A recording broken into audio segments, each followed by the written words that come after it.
Some men retire and take up golf. Some build birdhouses. My wife retired from living and somehow managed to outsmart every person in our family from 6 feet underground. Welcome back to Dad's Honest Revenge. Grab your snacks, get comfortable, and remember, the people in these stories had every chance to do the right thing. They just didn't. Drop a comment and be sure to subscribe. You're going to love it here. The morning we buried Grace, it rained. Not the dramatic, cinematic kind of rain that makes funerals look like movie scenes. Just a flat, gray, Tuesday in November drizzle that soaked through my coat collar and made everything smell like wet concrete and dying leaves. I stood at the graveside holding an umbrella. I couldn't feel, and watched them lower the woman who had organized every single detail of my life for 42 years into a hole in the ground at Cedar Hill Cemetery in Dayton, Ohio. Our daughter, Megan, stood to my left.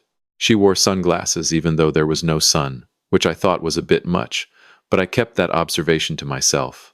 Her husband, Tyler, stood behind her with his hand on her shoulder in a way that looked supportive from a distance, but up close was more like a man steadying himself on a piece of furniture. Tyler sells commercial insurance. He has never once in 14 years of marriage to my daughter asked me a question he actually wanted the answer to. Our son, Kevin, stood to my right. Quiet. Hands in his pockets. He'd flown in from Portland that morning and his eyes were red in a way that had nothing to do with the time zone change. Kevin is 38, teaches high school history, drives a car with 160,000 miles on it, and has never once asked me for money. I mention this because it becomes relevant. After the service, people came to the house. They brought food. They brought enough food to sustain a small garrison for a month. Casseroles, lasagnas, a truly astonishing number of banana breads. My neighbor, Walt Dietrich, a retired electrician who has never once had a conversation lasting fewer than 45 minutes, brought a pot roast and stayed for 3 hours. He told me 4 stories about his own wife's knee surgery. I appreciated the effort even if the connection was unclear. That first week, I did what people do. I moved through rooms that were suddenly too big. I opened the refrigerator and stared at it like it might offer guidance. I found one of Grace's reading glasses on the bathroom shelf and held it for 11 minutes. I know because the clock on the wall was right there and I had nothing else to count. Grace and I had been married since 1982. We met at a hardware store in Kettering.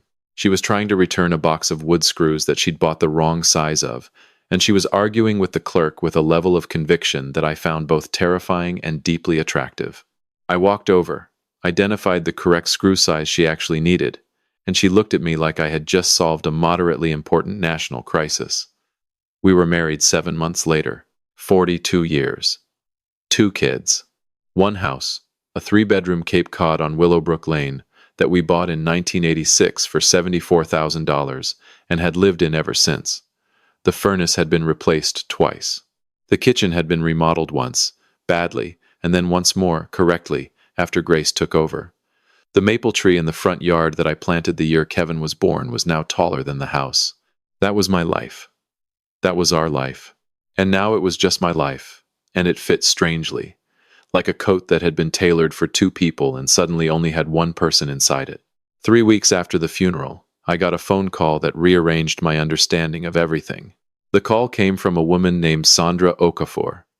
She introduced herself as an attorney at a firm in Columbus. Not our family attorney. Grace's attorney, personally retained, separately hired, privately maintained for the past 5 years. I did not know my wife had a private attorney. "Mr. Fielding," she said, and her voice had the careful warmth of someone trained to deliver complicated news to people who are not yet aware their lives are about to change. "Your wife left very specific instructions regarding the timing of this conversation. She asked that I wait a minimum of 3 weeks after her passing before contacting you." "That sounds exactly like her," I said, because it did. Sandra explained. Grace had maintained a personal investment account, funded entirely from her own income as a freelance bookkeeper, a job she had done from home for over 2 decades. The balance of that account at the time of her death was $287,000. I sat down on the edge of the bed. The bed I'd been sleeping on one side of for 42 years out of habit, even though there was no longer a reason to stay on my side. "Additionally," Sandra continued, "your wife purchased a property approximately 4.5 years ago, a cottage on Mackinac Island, Michigan. It's paid in full. It's in your name. I want you to understand something. In 42 years of marriage, Grace and I told each other everything. What we had for lunch. What the neighbors were doing. Whether the squirrels were getting into the bird feeder again, which they always were. We were not people who kept secrets. Except, apparently, we were. Or rather, she was. And she had kept this one with the precision of a Swiss watchmaker. How, I said, and I'm not sure I finished the sentence. Sandra seemed to understand. She was thorough, Mr. Fielding. She planned this over several years. She left a letter for you at the property. She asked that you read it there. I hung up the phone and sat in the bedroom for a while. The house was quiet. Grace's side of the closet was still full. Her bathrobe still hung on the back of the door. And somewhere 4 hours north, on an island in Lake Huron, there was a cottage I had never seen that my wife had secretly bought with money I didn't know existed. Grace Ellen Fielding, I said to the empty bedroom. What on earth were you up to? The bedroom naturally did not respond. Now I need to tell you about Megan, because this is where the story turns. Megan was party. She lived in a large house in a suburb of Cincinnati that she and Tyler had purchased at the top of the market with money they did not entirely have. Tyler's insurance business was, by all external indicators, successful. Nice office, firm handshake, the kind of man who says let's touch base and means it as both a promise and a mild threat. But I had been a cost accountant for 35 years before I retired, and I knew how to read the space between what people said about money and what was actually true. Megan called 6 weeks after the funeral on a Sunday afternoon. I was making a sandwich. She did not ask about the sandwich. Dad, Tyler and I have been talking, and we think it might be time to start thinking about the house. I put the mustard down. What about the house? It's a lot for one person, Dad. 3 bedrooms, the yard, the maintenance. Tyler ran some numbers, and just the property taxes, insurance, upkeep. You're looking at $15,000 a year easy. I see, I said. We were thinking maybe a nice apartment, or one of those active senior communities. Some of them are really lovely. They have pools and book clubs and... Megan. She stopped. Are you asking me to sell my home? The pause that followed was the specific kind of pause that means someone is reshuffling a script they rehearsed in the car on the way to a phone call. We're asking you to consider your options, Dad. For your own good. For my own good. In my experience, when your adult child tells you something is for your own good, what they mean is it's for their own good, and they've found a way to frame it that sounds compassionate. I had seen this maneuver in budget meetings for 3 decades. It's the same move. Different spreadsheet. That's very thoughtful, sweetheart. I'll think about it. I hung up. I finished my sandwich. Then I went to the computer and looked up ferry schedules to Mackinac Island. If you've made it this far, do us one quick favor, subscribe. A lot of people watch without ever hitting that button, but it costs you nothing and means everything to us. Thank you, genuinely. I took the ferry on a Wednesday in early December. The island was quiet. Most of the tourists were long gone. The air smelled like cold water and pine and something I couldn't name, but that felt like the opposite of grief. The cottage was on the east side of the island, set back from the road on a small rise overlooking the strait, white clapboard, green shutters, a porch with 2 rocking chairs facing the water, 2 chairs. I stood in the gravel driveway and stared at those 2 chairs and felt something shift inside my chest. The key was in a lockbox on the porch rail. The combination was our wedding anniversary. Of course it was. Inside, the cottage was small and clean and perfect. Hardwood floors, a stone fireplace, a kitchen with open shelves stocked with dishes. I recognized as the pattern Grace had always wanted, but said was too expensive for everyday use. She had bought them for this place. The everyday dishes she'd denied herself for 40 years were here, in a house I didn't know existed, waiting for me. On the kitchen table there was an envelope. My name on the front in Grace's handwriting. That small, neat, slightly forward-leaning script she'd had since I first saw her fill out a hardware store return form in 1981. It had not changed in 42 years. The woman was consistent in all things. My hands were steady when I picked it up. My eyes were not. She had written 14 pages, front and back. The first 2 pages were what you'd expect, and also what you could never expect, because no matter how many times someone tells you they love you, Reading it in their handwriting after they're gone is a different language entirely. She told me about the money. She'd been saving for 23 years. Small amounts at first, then larger as her bookkeeping business grew. She had clients I never knew about. She had an entire financial life that existed alongside ours, like a secret room in a house you thought you knew every corner of. She wrote, and I could hear her voice in every word. You spent 42 years fixing the furnace and worrying about the roof and driving Kevin to soccer practice at 6 in the morning without once complaining. You earned a place to sit down, James. This is your place to sit down. On page 4, she wrote a name I had never heard. His name is Arthur Pennington. He lives on the island year-round, in a gray house with a red door, about a 10-minute walk from the cottage. He is 71 years old, a retired marine biologist, widowed 8 years, and he is the kindest, most quietly funny man I have met since I met you at the hardware store, though I will deny having said that if you somehow find a way to ask me. I sat down. Before you spiral, and I know you, James, you are already spiraling, let me explain. She explained. 5 years ago, the autumn after her diagnosis, Grace had come to the island alone. She told me she was visiting her college friend Louise in Traverse City. There was no trip to Traverse City.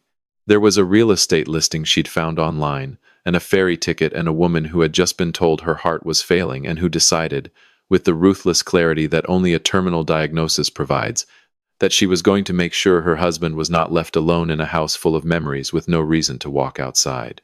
She found the cottage. She made an offer. She closed in 3 weeks.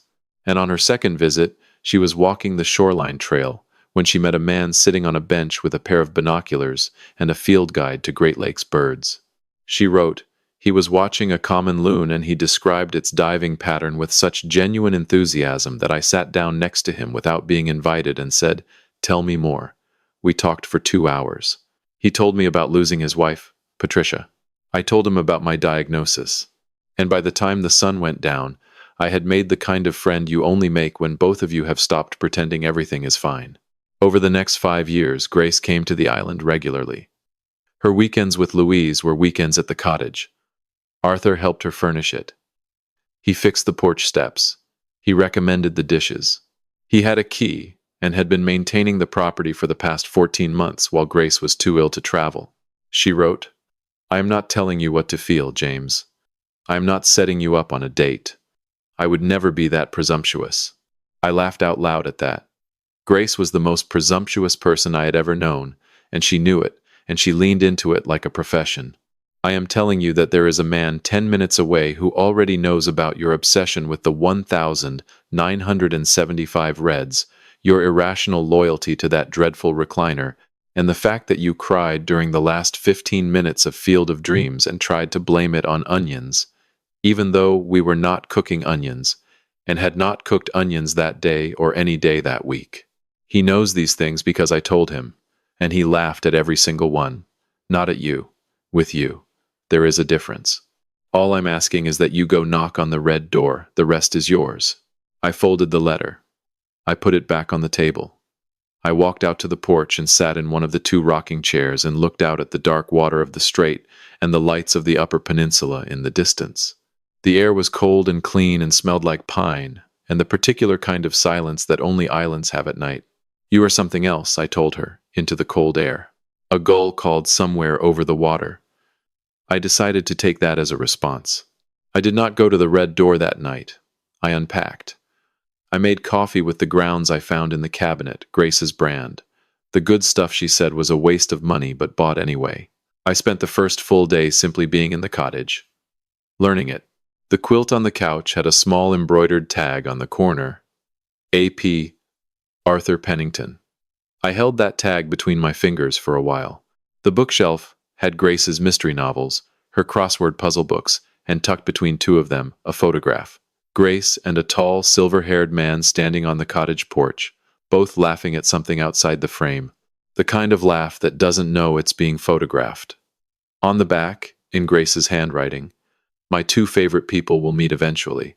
I'm just speeding things up. On the second morning, I walked to the gray house with the red door. I want to be clear. I was terrified. I was a 66-year-old retired cost accountant who had not made a new friend since approximately 1997, standing on a stranger's porch, because my dead wife had essentially given me a social assignment. I knocked. The door opened. A tall man with silver hair and wire-rimmed glasses looked at me with an expression that moved from curiosity to recognition to something warm and slightly amused in about 2 seconds. "You're James," he said. "She told you about me. She told me about the recliner, the Reds, and the Field of Dreams incident." He paused. "She gave you more credit on the timing, by the way. She said you'd come within 3 days. I had 5 in the pool. It took me 2, I said." He smiled. "The real kind. The kind that reaches the eyes and stays there. Come in.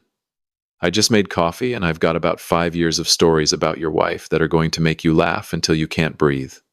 And then probably cry. Possibly at the same time." He was right, on both counts.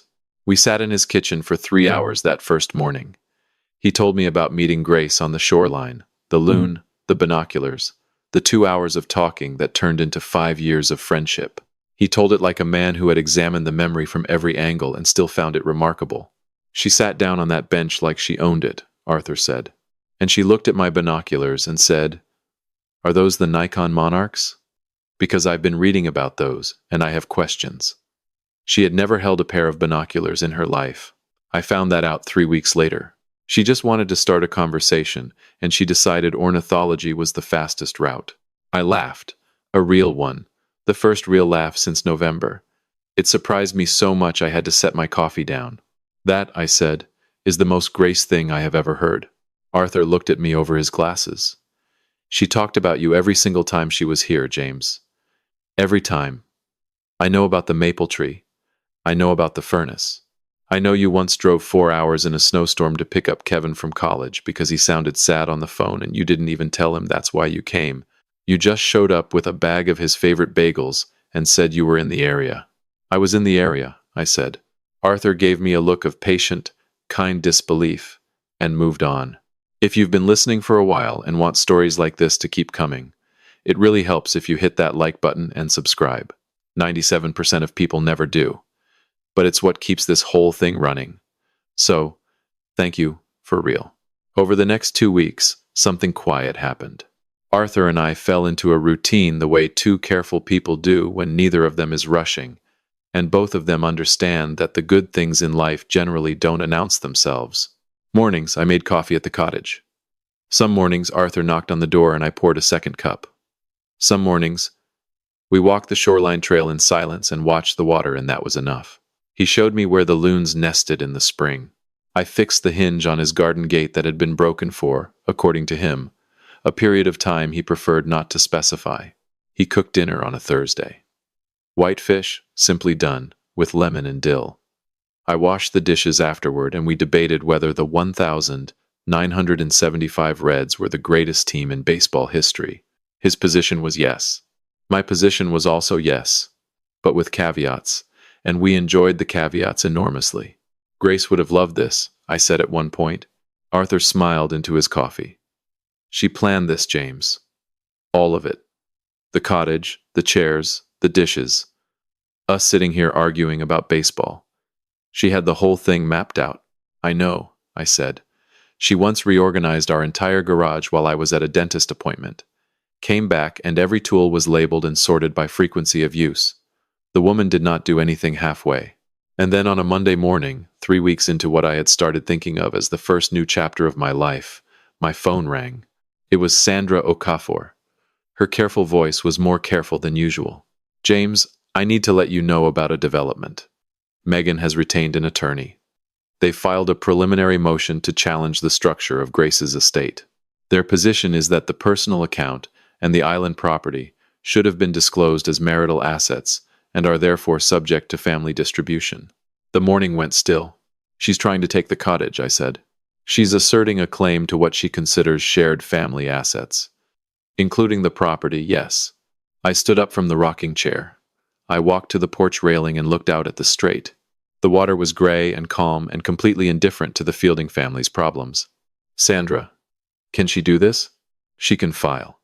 Whether she prevails is another matter entirely. But James, there's something else." "Of course there is." Grace anticipated this possibility. She left a second document with my office. I was instructed not to disclose it unless a legal challenge was filed against the estate. That was her specific condition. I closed my eyes. I leaned against the railing. "It's 22 pages," Sandra said, and there was something in her voice that in a less professionally composed woman might have been called admiration. Notarized, witnessed by 2 independent attorneys, executed separately from the primary will. It details every transaction, every deposit, the complete financial history of the personal account, the medical reasoning behind the property purchase, and a specific clause addressing any challenge from a family member. What does the clause say?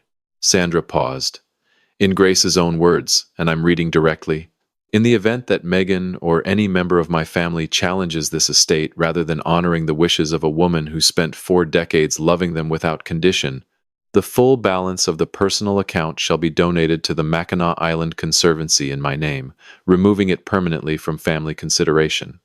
The cottage passes to James unconditionally, regardless. I raised Megan to be better than this. But I also raised her alongside Tyler, and I have watched what proximity to that man does to people's judgment, so I prepared accordingly." I stood on that porch for a long time after Sandra finished reading. A loon surfaced about 40 yards out. It sat on the water for a moment with that particular stillness that loons have, as if they are the only creature in any given lake that truly understands the situation. Then it dove and was gone. "She wrote that," I said. "She actually wrote, 'I have watched what proximity to that man does to people's judgment.'" "Verbatim," Sandra confirmed. I started laughing. I laughed standing on the porch of a cottage I never knew existed, on an island I had never visited until 3 weeks ago, with the water stretching out in front of me, and my wife's voice reaching me from 22 pages beyond the grave. Still the sharpest mind in any room she had ever entered, including rooms she was no longer alive to occupy. "Send Megan the document," I said. "Sent it this morning," Sandra said. "About an hour before I called you." "Good. Let her read it twice." Megan called that evening. I was at Arthur's kitchen table. He read the situation immediately, picked up his coffee, walked to the other room, and closed the door quietly behind him. I mouthed, "Thank you." He raised his mug in a small salute. "Dad?" Megan's voice was different. The rehearsed confidence was gone. What was underneath it sounded younger than 40. It sounded like the girl who used to crawl into my lap during thunderstorms. "Megan." A long silence. "I didn't know about the document." "I know you didn't. She really wrote that, about Tyler." "She did." Another silence. And then something I did not expect. A sound that was half laugh, half something else. Short and unguarded and completely genuine. "That is so, Mom," she said quietly. "So incredibly, brutally, Mom." And there it was. Under the big house and the financial advisor husband and the active senior community pitch. My daughter, 40 years old, missing her mother. "Yeah," I said. "It really is." The silence between us changed. It was still complicated, still had things in it that would need time and probably some difficult conversations. But the temperature of it was different. "Are you okay up there, Dad?" she asked finally. "I'm getting there," I said. Honestly, a pause. "Is there someone? Kevin mentioned you sounded different on the phone." I looked through the doorway at Arthur in the next room, reading a book with his glasses pushed up on his forehead, pretending very unconvincingly not to listen. "There's someone," I said. "Your mother knew him." She approved. The longest pause yet. "Of course she did," Megan said softly. Not angry, not wounded, just recognizing her mother's hand in it. The planning, the precision, the love expressed through logistics and legal documents, and a cottage with 2 rocking chairs. "I'd like to come up," she said. "When you're ready. No Tyler. No lawyers. Just me." "When you're ready," I said. "The porch fits 3. "Kevin's already coming next week," she said. "He called me this morning, before the document. He just wanted to see the place." "That's Kevin," I said. "That's Kevin," she agreed. I went outside after I hung up. Arthur was already on the porch. He had pulled the second rocking chair closer to the first and was sitting with his coffee watching the last light leave the water. I sat down. We didn't speak for a while. Just watched the dark come in over the strait, the lights on the far shore appearing one by one. "You good?" he asked eventually. "Getting there," I said. Same answer I'd given Megan. Truer each time I said it. He nodded, took a sip of his coffee. A loon called somewhere out on the water. That long, wavering sound that could mean loneliness or contentment or both at once, depending on who was listening. Grace told me something once, Arthur said quietly. She said, I'm not afraid of what happens to me.